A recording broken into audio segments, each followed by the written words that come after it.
The term military analyst is not a legally protected term. It's not like doctor. It's more like economist. You know, any asshole can start calling themselves one and fart out a vaguely plausible opinion on the current situation.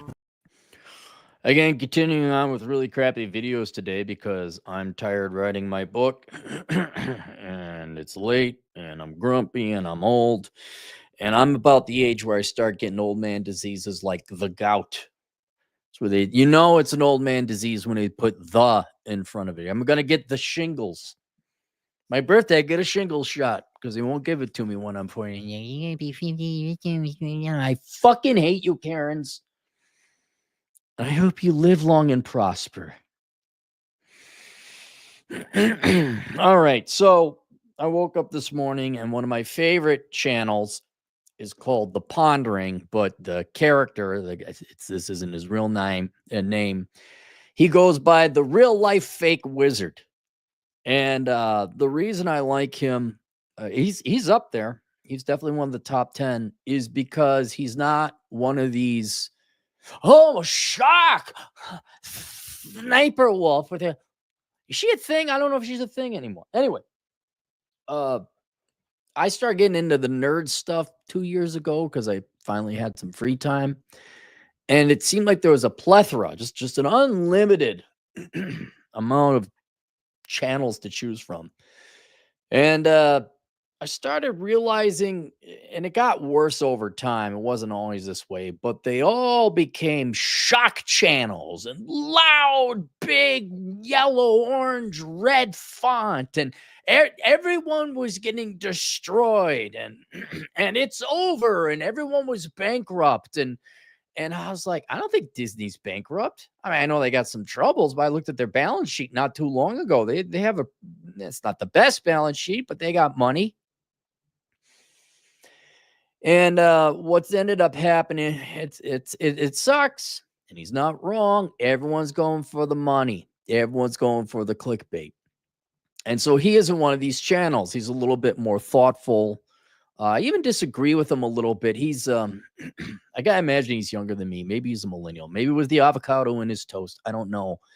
But he's I don't want to, that's too strong of a word. Here, every once in a while he sounds like this. Let me find it. Let me get it. Where'd it go?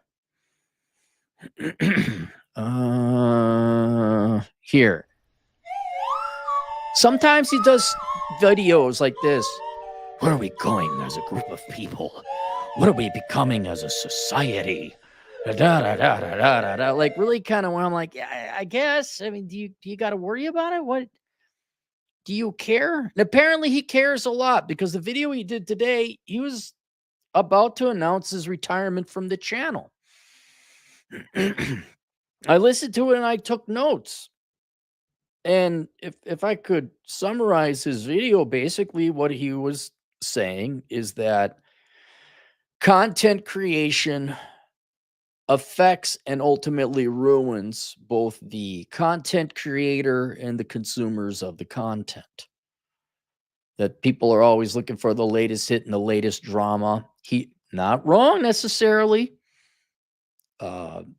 Everything is kind of a lie. I'm switching more and more over to John Fitch's view that everything is fake. It's all kayfabe. It's all professional wrestling.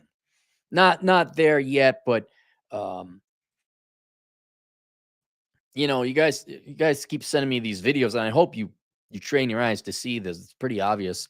Like, oh my God, look at this crazy thing that happened. Oh, this guy left the girl at the dinner place. He just drove off. And I have a question, like, why is that even being filmed? And who's filming it? Like, who decided we're going to film this? Right? And you're like, oh my God, women are so horrible. I'm like, no, that was all fake. That was all fake. And so I think whether it's the TikTok girls, like, oh my God, a guy asked me out and like, you guys are horrible. Like, that's fake. It's just to get clicks. But I'm starting to train my eyes. Like, can this be fake? Why is the camera there? You'd be surprised how much of it is clickbait and shock and sniper wolf.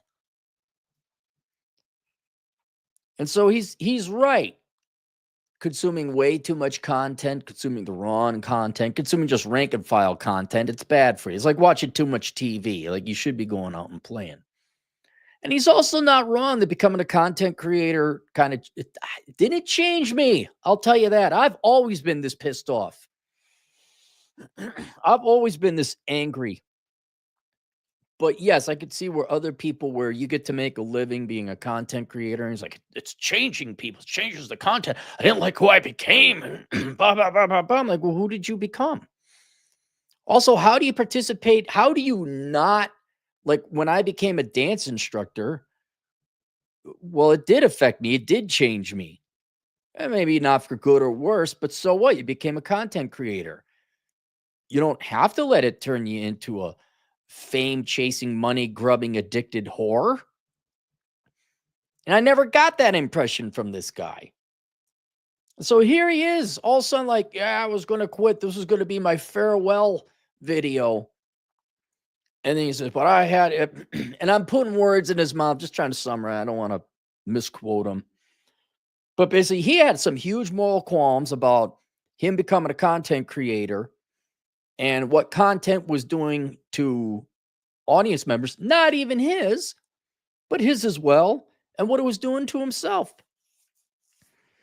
And so I got to, buddy, if you're listening, again, I'm thinking I'm older than you.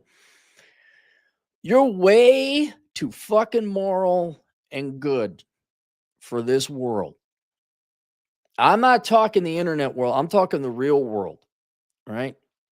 Because if you are worried about what content creation is doing to all these people on channels that ain't even yours, and when yours is one of the best, most, I would guess, morally anchored one, compassed one, like I've never gotten the impression he's trying to sell some kind of I don't even know if he does sell stuff, which you might want to think of. A guy's a marketing genius. Of course, he's probably thought of it.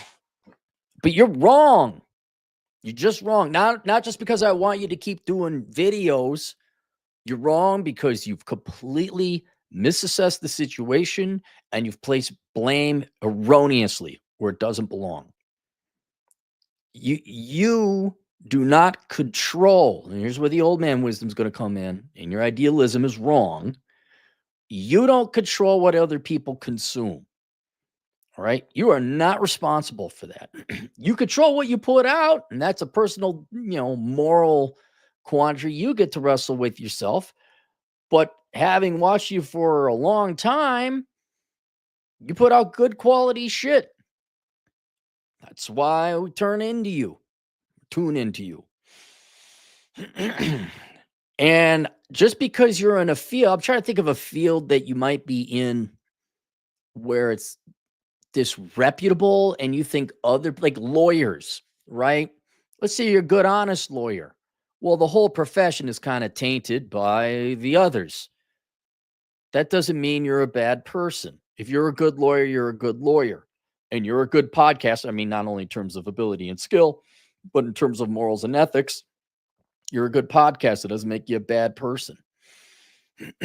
So I would stop worrying about what your industry that you happen to be a part of is doing to other people who consciously take the drugs, shoot the heroin, drink themselves silly, whatever it is, that's their own choice. And also realize that you put out good product that's moral and just. Now, at the end, he concludes that he is going to stick around, but I don't even want to have that chance that you're gone. I'm completely selfish, by the way. I don't want you, and I can't imagine, this is not to get too personal, but if you're misplacing blame and you feel responsible for everyone else, and that, boy, there's got to be other problems that you're worried about. That's got to be not nerve-wracking. It's going to be exhausting and tiring worrying about people that ain't your responsibility. And so I'm glad you're sticking around, but I don't want you to leave. And whatever that erroneous analysis that you may erroneously analyze or diagnose something outside in your life that is outside of podcasting and content creation and YouTubing. And also, I'm not going to hurt you. You're erring on the side of an overabundance of morality, but you're going to worry about things that aren't your responsibility or fault. You're going to be can't imagine you're going to be in a good place in some days. And so just be more like me. Be an asshole, will you? Will you not worry about it? Be a libertarian. Like, that's your fucking problem. I mean, don't become a dick, all right? But you provide a really great show, a really good podcast, a really good service. It is anchored. It is moral. There are videos, if you guys ever tune into him, there are videos where he talks about ethics and corporatism and all that. He actually is. And here's another thing you got to think about. Yeah, it's that he ended sort of with the kind of like Harrison Ford opening his mouth and ruining American heroes. He ended with the quote from pirate Captain Jack Sparrow movie, where the bad pirate Barbarossa says, "We don't taste nothing, we don't feel anything," because they're slowly turning into undead ghosts because they spent the cursed treasure. And the real life fake wizard said it was like that. And to him, I'd say, all right, well, you're not evil pirates. And you didn't steal the cursed treasure. But I'll give you another nerd quote from The Lord of the Rings, where Frodo talks to Gandalf, like, "I wish the ring never came into our possession. I wish we never had to do this." I'm butchering the quote. And then Gandalf says, "It's not our time to choose. We got to do it." Many times this has happened in the past to people in the past where they didn't want to live in these times. Well, we live in these times. You got to do it. Well, whether you like it or not, you're a good podcaster. You're a moral podcaster.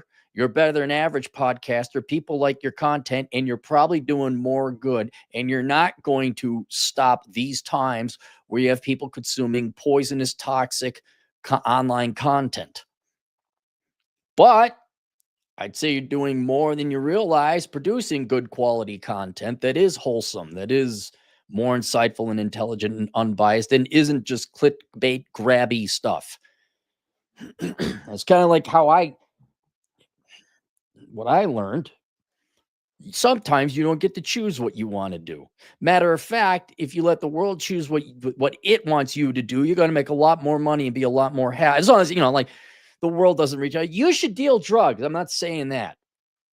I thought I'd become a really great economist, and I guess in a roundabout way that did end up happening anyway. But when my career was absolute shit, you know what the real world wanted me to do?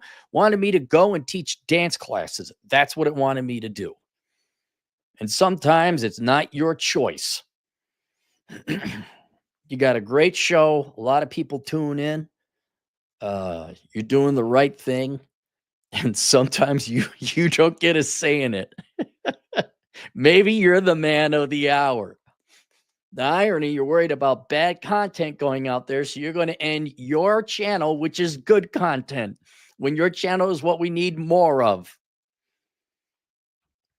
So there you go. I don't know. Anyone in the chat room know this guy? The real life fake wizard. Does anyone know him? I'm just going to go. I don't think anyone, because I know you guys are more economics, politics, red pill stuff, and not really nerd. Go tune in if you want. He does some great reviews and everything.